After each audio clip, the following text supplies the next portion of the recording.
Hello guys, আজকে আমি রান্না করব নরসিংদী বিখ্যাত চাপা শুটকির ভর্তা। অনেকে বড়াও বলে।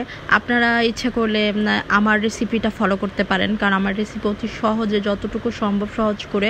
যারা অফিসে জব করেন আমার মতো, তারা হঠাৎ করে যদি কোনো ভর্তা খেতে মন চায়, এটা অতি সহজে ভর্তাটা বানাতে পারেন। আমি সব কিছু আপনাদের এই যে দেখিয়ে দিচ্ছি।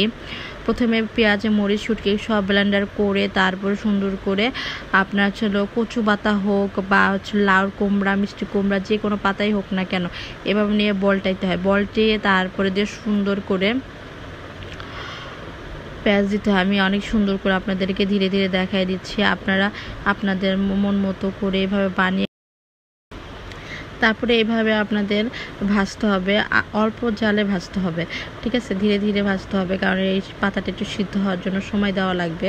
তারপরে দিয়ে আপনারা উঠাইতে হবে, তাছাড়া এই হবে না। যাই হোক, এই যে আমি রিভিউ দিচ্ছি, অনেক মজা, অনেক টেস্টি। এত মজা কেন যে বুঝলাম না, আমি বিশ্বাসই করতে পারিনি যে এটা সামান্য শুটকি, এটা বাগারও দেইনি, সুন্দর করে শুধু ব্লেন্ডার করে তারপরে দিয়ে পাতার মধ্যে দিয়ে বাগার দেওয়া হয়েছে। এত টেস্ট,